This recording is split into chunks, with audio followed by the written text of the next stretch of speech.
परलोक का दूसरा सत्संग आज आप लोगों के समक्ष रखा।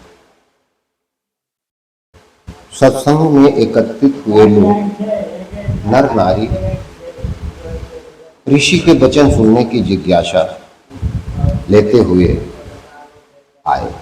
तब आत्मवेत्ता ऋषि ने उपदेश आरंभ किया। क्या उपदेश दिया?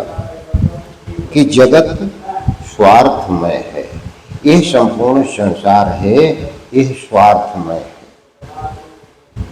जगत में प्राणियों के वियुक्त होने पर जो दुख अवशिष्ट परिवार को हुआ करते हैं, जो बचा हुआ परिवार है उसको होते हैं, उनका हेतु यह नहीं होता कि वियुक्त प्राणी उन्हें बहुत प्रिय था, इसलिए नहीं होता कि अमुक प्राणी जो मर गया है वो हमें प्रिय था, लेकिन असली कारण यह होता है कि वियुक्त प्राणियों के साथ अवशिष्ट परिवार के स्वार्थ जुड़े थे, स्वार्थ जुड़े रहते हैं। जो बचा हुआ परिवार है उसके स्वार्थ उस व्यक्ति से लगते हैं।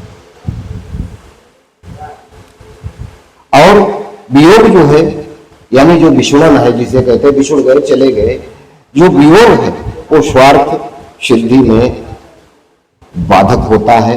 बस असली दुख इतना ही कि स्वार्थ हानि हुई, यानी हमारा फला चला गया, उससे स्वार्थ जो होता था वो अब नहीं मिल पाएगा। जिसे पुत्र का शोक है वो केवल इसलिए कि उसने पुत्र को बुढ़ापे की लाठी समझ रखा था, इसीलिए तो उसको शोक है कि हमारे बुढ़ापे का सहारा है। पुत्र क्या मरा? उसके बुढ़ापे की लाठी छिन गई। पुत्र मर गया, उसके बुढ़ापे की लाठी थी वो छिन गई, वो चली गई। अब चिंता केवल इस बात की है कि बुढ़ापे में सहारा कौन देगा। चिंता इस बात की है कि अब हम बुजुर्ग हैं, हमें बुढ़ापे में सहारा कौन देगा। जिसे माता पिता का दुख है वो भी अपने ही स्वार्थ के लिए, क्यों?